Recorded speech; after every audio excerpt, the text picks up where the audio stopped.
샹크스는 루피의 가장 큰 문제점이 정신력이라는 것을 파악한 뒤 루피가 아직은 어리고 워낙 긍정적인 성격을 가졌기에 그러한 성격이 서바이벌 게임에서는 발목을 잡을지도 모른다고 판단하며 자신이 악역을 자처하며 루피의 정신력을 한층 업그레이드 시켜주고자 합니다. 그리고 샹크스는 루피 말은 다 끝났나? 그러면 이제 본격적으로 시작해보자고. 이 게임은 장난이 아니야 라고 말한 뒤 곧바로 참격을 날려 루피를 멀리 날려버린 뒤 통나무 다리를 건너기 시작하였고, 루피는 당황하는 모습을 보이며 샹크스 조금 더 이야기하고 시작해도 되잖아 라고 말한 샹크스는 들은 채도 하지 않으며 앞으로 나아갑니다. 그리고 루피 역시 마음을 다잡으며 자신의 팔을 쭉 눌리며 샹크스의 양어깨를 붙잡은 뒤 순식간에 샹크스에게 다가왔고, 샹크스는 폐양색 패기를 방출하며 루피를 자신과 떨어뜨려 놓습니다. 그리고 루피는 위기를 느끼며 곧바로 기어 피프스를 사용한 뒤 샹크스가 밟은 통나무의 일부를 곰으로 변환시키며 샹크스를 공중에 띄워버립니다. 그리고 샹크스는 저것이 니카의 힘인가? 세계가 기다리던 태양신 니카 라고 생각한 뒤 만족한 듯한 모습을 보였지만 겉으로는 무표정을 유지하며 포커페이스를 지킵니다. 그리고 샹크스는 밀짚모자 루피 포기해라. 넌 나보다 먼저 나아갈 수 없어. 결국 동료를 지키지 못한 무능한 선장이 되는 거다 라고 소리쳤고, 루피는 눈물을 흘리며 아니 아직 끝나지 않았어. 이 게임에서 우승한 뒤 모두를 정상으로 돌릴 거야. 샹크스도 마찬가지고 라고 소리쳤고, 샹크스는 내가 변했다고 원망하나 루피. 하지만 게임의 승자는 반드시 한 명으로 정해져 있다. 룰을 받아들이지 못한다면 도태될 뿐이다 라고 말한 뒤 곧바로 카무사리를 사용하여 루피를 공격하였고, 루피는 고무고무 던 심벌즈를 사용하여 샹크스의 공격을 막아섭니다. 샹크스와 루피의 공격이 한 차례 충돌한 이후 엄청난 충격파가 형성되며 통나무 다리 밑에 있던 용암의 일부가 솟구치며 통나무 다리 위로 넘쳐 흘렀고, 통나무 다리의 일부가 녹아가기 시작합니다. 그리고 샹크스는 곧바로 균열이 난 통나무 다리 쪽에 참격을 날리며 통나무 다리를 베어버렸고, 루피는 균형을 잃으며 그대로 용암에 빠져버리려 합니다. 그리고 샹크스는 빠르게 앞으로 나아가며 어느덧 도착 지점까지 반도 안 남겨두게 되었고, 루피는 이를 꽉 깨물며 동료들과 소중한 사람을 떠올립니다. 그리고 루피의 머리에는 샹크스의 얼굴도 스쳐갔고, 루피는 순간 힘이 빠지며 샹크스를 떨어뜨리고 내가 진출하는 게 맞는 걸까? 라는 약한 생각을 합니다. 하지만 이내 루피는 모두를 살리기 위한 방법은 결국 자신이 원피스 게임에서 승리하는 것이며 나약한 생각을 하며 샹크스에게 져준다고 한들 샹크스가 고마워할 것도 아니란 것을 알게 됩니다. 그리고 그 순간 루피의 눈빛이 완전히 바뀌게 되었고, 루피는 폐양색 패기를 한층 더 높은 경지로 각성하게 됩니다. 그리고 루피는 기어 피프스를 넘어 기어 6를 각성하며 태양신 니카의 힘을 보다 더 완전하게 다루게 되었고, 루피의 모습은 기어 피프스 때와 비슷했지만 루피의 전신에 노란색의 빛을 뿜은 성스러운 기운이 휘감겨 있었고, 루피의 모습은 마치 천사를 연상시키기도 하였습니다. 루피는 기어 6를 각성한 뒤 전투력이 순식간에 폭증하게 되었고, 그 힘은 샹크스조차 압도할 만큼 강했습니다. 그리고 샹크스는 만족한 듯한 웃음을 지으며 역시 나의 안목이 틀리지 않았군. 루피, 네가 예언에 적힌 진정한 태양신이었어 라고 말했고, 루피는 나는 나일 뿐이라고. 결국 친구와 할아버지를 내 손으로 쓰러뜨리고 동료를 지키지 못했기에 전혀 기쁘지 않아 라고 말합니다. 하지만 샹크스는 냉철한 표정을 지으며 루피, 해적 세계에 몸을 담았다면 그런 것쯤은 항상 각오하고 있어야 한다. 세상은 생각처럼 평화롭지 못하거든. 여기서 날 쓰러뜨리지 못하면 밀짚모자 루피라는 해적의 일대기는 그 즉시 종료되는 거다 라고 말한 뒤 자신의 검 그리폰의 폐양색 패기를 휘감은 뒤 루피를 향해 빠르게 날아가 루피를 베어버리려 합니다.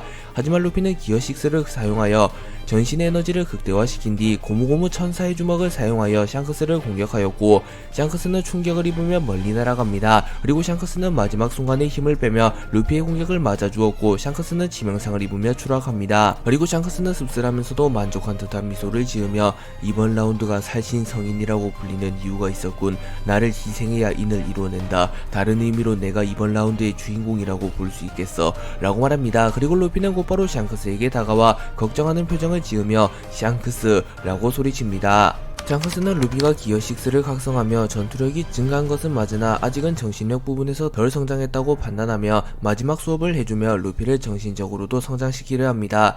그리고 샹크스는 자신에게 다가온 루피의 팔 하나를 완전히 절단시켜버리며 루피, 아직 전투는 끝나지 않았다. 성자라도 상대하는 줄 알았나. 해적 세계에서 방심은 곧 죽음이다 라고 소리쳤고, 루피는 조금은 당황한 듯한 표정을 보입니다. 그리고 샹크스는 곧바로 카무사리를 사용하여 루피를 멀리 날려버리나 루피는 검은색 패기를 사용하여 순식간에 공중으로 튀어오른 뒤 샹크스 말이 맞아 해적이라면 반드시 이겨서 증명하는 것만이 살아있다는 증거, 샹크스를 넘어서고 위풍당당한 해적이 될 거야 라고 말했고, 샹크스는 자신의 필살기격 기술인 패왕어천 카무이키르를 준비하며 루피와 샹크스가 아닌 밀지모자 해적단과 빨간머리 해적단의 선장으로서 맞붙는 거다 라고 말했고, 루피는 자신의 발에 패양색 패기와 무장색 패기를 휘감은 뒤 고무고무 천사의 도끼를 사용하여 샹크스를 공격합니다. 그리고 루피와 샹크스의 패양색 패기가 우선적으로 충돌하며 루피와 샹크스의 공격은 서로에게 닿지 않으며 팽팽한 흐름을 가져가는 듯 보였지만, 결국 기어6를 각성한 루피의 공격력이 샹크스를 훨씬 웃돌고 있었기에 루피의 고무고무 천사의 도끼가 샹크스의 패양어천 카무이키르를 뚫어냅니다. 그리고 샹크스는 전투불능 상태가 되었고 루피가 결승선을 통과하며 자연스레 루피의 승리가 되는 상황에 놓입니다. 루피는 자신의 승리가 확실시해졌음에도 불구하고 쉽사리 걸음을 떼지 못하는 모습을 보였고, 샹크스는 루피 축하한다, 이제 정말이지 그 모자가 잘 어울리는 해적이 되었구나 라고 말하며 미소를 짓습니다. 그리고 루피는 눈물을 터뜨리며 샹크스가 그때 바다가 위험하다고 말한 이유를 알게 됐어. 바다가 무서운 건 해군 때문에도 해왕류 때문에도 해적 때문도 아니야.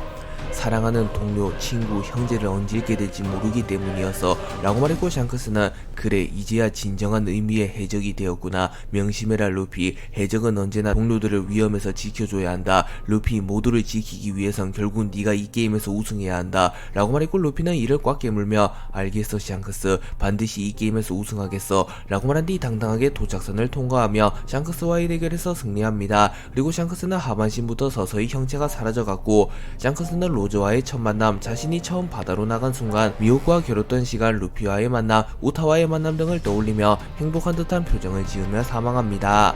루피와 샹크스의 대결이 종료된 이후 아오키지와 티치의 대결이 시작되었고, 티치와 아오키지는 하치노스 섬으로 이동됩니다. 물론 그 공간은 허상이었고 가상의 하치노스 섬에는 오직 티치와 아오키지만이 덩그러니 남아있었습니다. 그리고 티치는 생긴 것과는 다르게 눈치는 빨랐기에 제하하하 이곳 진짜 하치노스가 아니군 이라고 말했고, 아오키지는 그런 것 같네, 일이 한산할 리가 없는데 말이야, 또한 저 빌어먹을 놈들이 순순히 우릴 집으로 보내줄 리도 없고 라고 말했고, 티치는 제하하하 구잔 잘 알고 있겠지, 살신성인의 승자는 단 한 명, 난 봐줄 생각이 없다고 라고 말합니다. 그리고 우승한 하치노스 섬 공중에 거대한 홀로그램으로 된 안내창이 생겨났고, 안내창에는 살신성인의 승리자는 단 한 명입니다. 잠시 후 하치노스 섬의 주인이었던 록스디 지백이 나타납니다. 힘을 합쳐 록스디 지백을 쓰러뜨리면 마샬디 티치의 승리, 록스디 지백이 쿠잔과 마샬디 티치를 쓰러뜨리면 쿠잔의 승리, 단 자해, 자살 등은 엄격히 금지됩니다 라는 문구가 더 있습니다. 티치는 공중에 뜬 문구를 보며 매우 당황하며 젠장, 도대체 이게 무슨 불리한 게임이냐, 쿠잔이 나와 함께 록스를 쓰러뜨릴 리는 없고 록스의 편에 붙으면 내가 너무 불리한 거 아니냐고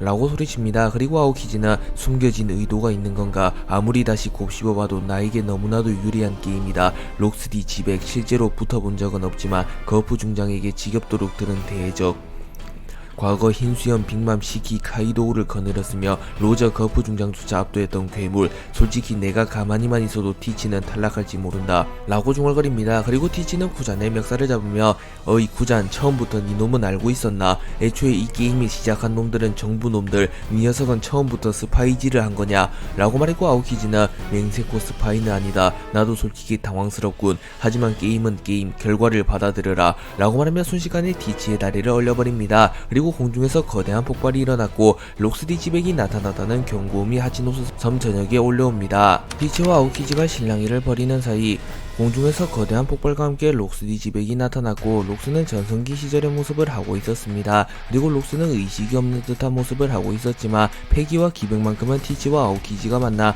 정점의 남자들, 즉 로저와 흰수염을 떠오르게 할 정도였고, 순식간에 티치와 아오키지를 압도하는 모습을 보입니다. 그리고 록스는 곧바로 티치와 아오키지에게 나타났고, 록스는 자신의 검에 폐양색 패기를 휘감은 뒤 참격과 폐양색 패기를 동시에 방출시키며 마치 로저의 카무사리와 유사한 기술을 사용하여 티치와 아오키지를 동시에 공격하였고, 티치와 아오키지는 충격을 입으며 멀리 날아갑니다. 그리고 티치는 저놈 쿠잔의 편은 아닌 건가, 우리 둘을 동시에 공격하다니, 만약 쿠잔의 편이 아닌 둘 모두를 노리게 설정되어 있다면 나에게도 분명 승산은 있다, 분명 안내창에 힘을 합쳐 록스디 지백을 쓰러뜨리면 마샬디 티치의 승리, 록스디 지백이 쿠잔과 마샬디 디티치를 쓰러뜨리면 쿠잔의 승리 라고 적혀 있었지. 록스디 지배기 쿠잔 혹은 마샬 디티치를 쓰러뜨리게 되는 경우에는 어떻게 된다는지 안내가 되지 않았다. 즉 한 명이 쓰러져도 게임은 계속된다는 뜻이겠지. 내가 쿠잔을 먼저 쓰러뜨린 뒤 록스 녀석마저 격파하면 확실한 나의 승리다 라고 말하며 순간적으로 엄청난 기지를 발휘하며 자신이 승리할 수 있는 수를 찾아냅니다.